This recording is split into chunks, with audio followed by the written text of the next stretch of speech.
ये एपिसोड जहाँ से एंड हुआ था, ये एपिसोड वहीं से स्टार्ट होता है। हमें फर्स्ट सीन में देखा जाता है वो जितने भी गोरिल्लास होते हैं वो सारे के सारे मतलब जो एफ होते हैं वो सारे के सारे वहीं पे पड़े होते हैं। हमारा मेन कैरेक्टर होता है वो ये कहता है इनको मारने में मुझे बहुत ज़्यादा मेहनत नहीं लगी, लेकिन फिर भी जितने भी मेरे पास स्टोन्स हैं वो 10,000 या जितने भी हैं उनमें से एक स्टोन की कीमत 10,000 गोल्ड कॉइन्स है, और उसके लिए मुझे एनर्जी चाहिए। जो मेरे पास टेक्निक है उस टेक्निक का यूज़ में बहुत ज़्यादा एनर्जी लगती है, उस एनर्जी को मुझे इन पे वेस्ट करना पड़ रहा है। मुझे लगता है कि इनको मुझे एक ही अटैक में ख़त्म करना होगा तब कुछ हो पाएगा।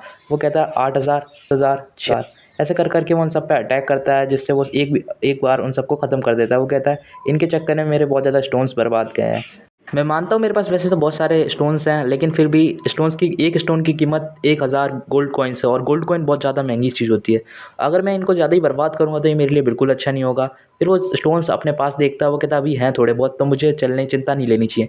फिर वो वहाँ से निकल जाता है। वो कहता है चलो अपनी बोट के पास चलता हूँ, वरना टाइम यहाँ पे ख़त्म हो रहा है। वहाँ पे सारे बंदों की काउंटिंग हो रही होती है। वो कहते हैं लू हाउस तुम कहाँ हो। वहाँ पे जो बंदा होता है हुआंग होंग, वो कहता है उनके सामने आके कि जो हमारा ब्रदर लू हाउ है वो एक एक्सीडेंट की वजह से मारा गया। और ये बात सोच के जो एल्डर है वो ये बात सोच के सुन के, और वहाँ के लोग बाग जितने भी वही सुनते हैं क्या ब्रदर हाउ मर गया, वो तो बेचारा कितना सीधा साधा था। और जो एल्डर था वो ये कहता है वो लड़का बहुत ज़्यादा टैलेंटेड था, अगर वो थोड़ा और आगे तक सर्वाइव करता तो मैं कह सकता था कि वो बहुत ज़्यादा पावरफुल बनता अपनी मतलब हमारे जो सेक्टर में से। फिर उन बंदों के पीछे से कोई आवाज़ देता है तुम कहना क्या चाहते हो, क्या मैं मर गया। फिर जो हमारा मेन कैरेक्टर है वहाँ पे आ जाता है। वो कहता है मैं आपको पूरी पूरी बातें बताता हूँ वहाँ पे क्या हुआ। वो जो बंदा होता है हुआंग होंग वो कहता है क्या भूत भूत तुम यहाँ पे क्या करो, तुम्हें तो रॉक पाइथन ने खा लिया था। हमारा मेन कैरेक्टर उसके पास आता है। वो कहता है तुम्हें क्या लगता है कुत्ते कि मैं ऐसे मर जाऊँगा। वो कहता है मैं आपको पूरी बातें बताता हूँ यहाँ पे क्या हुआ। फिर जो हुआंग होंग होता है वो कहता है ये बंदा मरा क्यों नहीं, मेरे को लगा इसको मैंने मार दिया, फिर रॉक पाइथन ने इसको खा लिया तो मुझे ऐसा लगा कि मर जाएगा। फिर जो एल्डर होता है वो कहता है तुम सब आ चुके हो तो हमारी जो काउंटिंग है वो पूरी हो चुकी है, तो चलो जल्दी से अपने स्टोन्स दिखाओ। और वहाँ पे जो बंदे होते हैं वो दिखाते हैं अपने स्टोन्स, किसी के पास 1, किसी के पास 2, किसी के पास तो बिल्कुल भी नहीं होते हैं। फिर हमारे मेन कैरेक्टर का नंबर आता है, और हमारा मेन कैरेक्टर वो जो बंदा होता है हुआंग होंग वो सोचता है इस बंदे के पास कहाँ होंगे स्टोन्स, ये तो हमारे साथ बिजी था और फिर उस पाइथन के पेट में था, इसके पास कहाँ से ये स्टोन्स आए होंगे।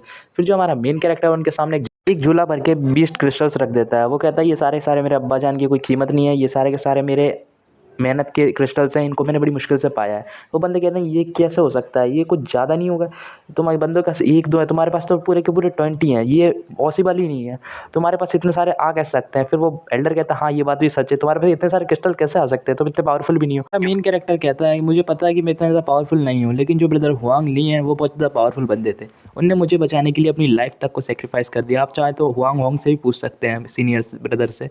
फिर वो बताता है कि जो हुआंग ली उनने मुझे बचाने के लिए अपनी लाइफ को सेक्रीफाइस कर दिया, और ये जितने भी क्रिस्टल्स अभी मेरे पास हैं वो सारे के सारे उनके और मेरे दोनों के हैं। फिर वो बोलता है कि आपको यकीन ना हो तो हुआंग होंग से पूछ के देख लीजिए। फिर वहाँ पे जितनी भी लड़कियाँ होती हैं वो कहती है ब्रदर हुआंग ली कितने ज़्यादा महान थे, उनने इस बंदे को बचाने के लिए कितनी ज़्यादा मेहनत की और अपने आप को सेक्रीफाइस कर दिया।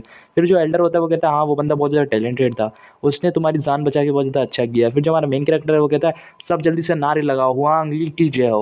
और जितने बंदे होते हैं वो कहते हैं हुआंग ली की जय हो। फिर जो बंदा होता है वो कहता है इसको तो मैं बाद में देखूंगा। फिर हमें सेक्टर के यहाँ का सीन दिखाया जाता है जहाँ पे जो हमारा मेन कैरेक्टर होता है वो घूम रहा होता है। वो कहता है आज तो ज़िंदगी बहुत ज़्यादा अच्छी चल रही है, और वो वहाँ से गुजर रहा होता है तो उसे कहीं से आवाज़ आती है तुम्हें जल्दी समझ में नहीं आता, मुझे जल्दी से जल्दी वो पिल दे दो। और वो क्यूआई कंडेंस पिल मांग रहा होता है वही बंदा जिसके हमारे मेन कैरेक्टर ने पहले हाथ पैर तोड़े होते हैं। वो बंदा कहता है बेशक ब्रदर हाउ यहाँ पे नहीं है, लेकिन तुम ऐसे उनके बारे में नहीं कह सकते कि वो मर गए हैं।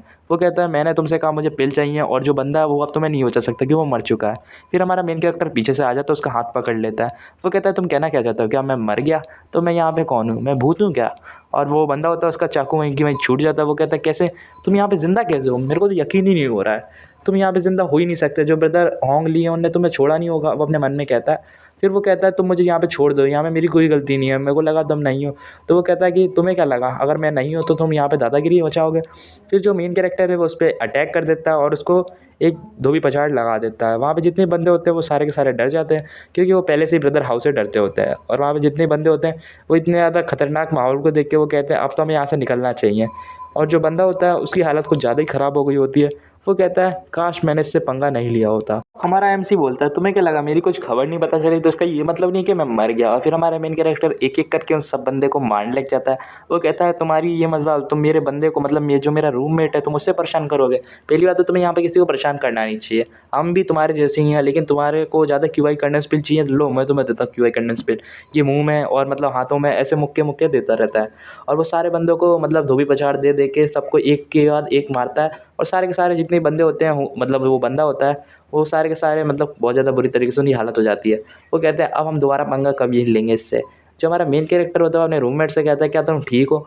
मुझे लगा कुछ ज़्यादा ही खतरा हो गया होगा। जो बंदा होता है वो कहता है अच्छा है वांग ब्रदर हाउ जिंदा है वरना तो आज मैं बचता नहीं। और ये पहले से ज़्यादा पावरफुल हो चुके हैं। और जो हमारा मेन कैरेक्टर होता है वो कहता है अगली बार तुम्हें कोई परेशान करे तो मुझे बता देना। फिर जो बंदा होता है वो कहता है कि ना इसको मैं कभी छोड़ूंगा नहीं, एक दिन मुझे मौका मिले तो मैं इसे बिल्कुल नहीं छोड़ूंगा। फिर हमें अगला सीन दिखाया जाता है जो हमारा मेन कैरेक्टर है वो अपने मिरर से बाहर आता है। वो कहता है जो मेरा लेवल अप हो चुका है, अब मेरी जो विंग्स हैं वो बहुत ज़्यादा अनलॉक हो चुकी है, मतलब जो उसकी टू ऑर्डिनरी विंग्स हैं वो और ज़्यादा अनलॉक हो चुकी होती है।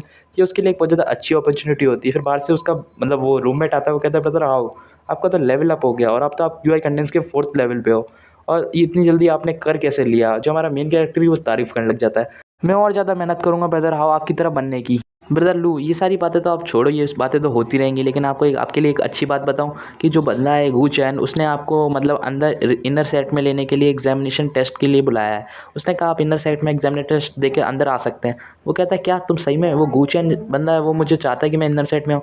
वो कहता है जो टाइवान पीक है जुआनजी सेट के मतलब 4 पीक्स में डिवाइडेड और एक वैली में, जितने भी 4 पीक्स हैं वो सारे के सारे बढ़िया हैं। और फिर हमें पीक्स के नाम बताए जाते हैं। एक पीक का नाम स्पिरिचुअल पीक है, एक का नाम जुआनजिंग पीक है और एक का नाम हायुई पीक है। और हमें इन चारों पीक्स के नाम बताए जाते हैं और वैली का नाम मेडिसल पिन वैली बताई जाता है। ये मैटर नहीं करता कि आप कौन से पीक पे जा रहे हो, ये मैटर करता है आप कितने ज़्यादा पावरफुल होते हो, क्योंकि उनके जो पीक्स हैं वो इतने ज़्यादा पावरफुल कर देते हैं बंदे को मार्शल आर्ट्स या एलकेमी में, जो बंदा फ्यूचर में बहुत ज़्यादा अच्छा टैलेंटेड बन सकता है। फिर हमारा मेन कैरेक्टर कहता है जो मुझे गू चैन ब्रदर है उन्होंने मुझे टाइवान पीक के लिए चूज़ किया है, तो क्या मुझे उधर जाना चाहिए? और वो इसी बारे में सोच रहा होता है। फिर हमारे मेन कैरेक्टर को एक पुरानी बात याद आती है कि दो बंदे मतलब जो इधर सेक्ट के बारे में बातें कर रहे होते हैं। वो कहते हैं यहाँ पे एक जो पीक है टाइवान पीक, उस पीक पे सिर्फ 2 ही बंदे रहते हैं, एक मास्टर और एक डिसाइपल। जो मास्टर है वो बहुत ज़्यादा मिस्टीरियस है और उसके बारे में ज़्यादा कोई इन्फॉर्मेशन नहीं है। फिर हमारे मेन कैरेक्टर की नज़र एक पीक की तरफ पड़ती है जहाँ पे जो हमारा एक और बंदा होता है मो फैंग नाम का, वो उसके सीढ़ियों से चढ़ रहा होता है स्टेप्स बाय स्टेप। वो कहता है ये तो ब्रदर मो फैन है। फिर हमें थोड़ा मो फैन के बारे में बताया जाता है। जो मो फैन है वो अपने सेक्ट मतलब जो सेक्ट लीडर है उसका एक इकलौता डिसाइपल है और ये हुआंजी लेवल पे पहुंच चुका है, मतलब जो हुआंजी रेलम है उस लेवल तक ये पहुंच चुका है और ये इधर सेक्ट का टॉप जीनियसेस में से एक है। फिर हमारा मेन कैरेक्टर हमें थोड़ा मो फैन की बीती आपदा बताता है। जो हमारा मो फैन है उसका जो कल्टीवेशन बेस एक टाइम पे तबाह हो गया था, तो उसको जो मास्टर थे उनने उसको निकाल दिया। उनने कहा ये अब इस लायक दिया कि ये मेरा डिसाइपल बन सके और तब से इसको शिफ्ट कर दिया गया टाइवान पीक पे। फिर जो हमारा मेन कैरेक्टर है वो मो फैन के पास जाता है। वो कहता है ब्रदर मो फैन क्या मैं आपकी कोई मदद कर सकता हूँ? हमारा मेन कैरेक्टर अपने मन में कहता है इसका वज़न कुछ ज़्यादा नहीं होगा, इनकी कल्टीवेशन बेस नहीं है तो ये कितनी मुश्किल से उठा पाते होंगे इस वज़न को। फिर जो हमारा मेन कैरेक्टर जैसे ही उस पत्थर को लेता है तो उसको बहुत ज़्यादा हैवी वज़न फील होता है। वो कहता है ये कुछ ज़्यादा ही भारी नहीं है, इनके पास तो कल्टीवेशन बेस भी नहीं है, लेकिन इनने इतना ज़्यादा पावरफुल पत्थर अपने पास रख कैसे रखा है, इतने ज़्यादा भारी पत्थर। और फिर जो बंदा होता है मोफैन वो कहता है अगर तुम पे नहीं उठ रहा है तो तुम मुझे दे सकते हो। वो कहता है नहीं सीनियर ब्रदर मैं कर सकता हूँ। और वो अपनी जी जान एक करके उड़ जाता है। वो कहता है ब्रदर आपको चिंता लेने की ज़रूरत नहीं है, मैं ये आपके पीक तक पहुँचा दूँगा।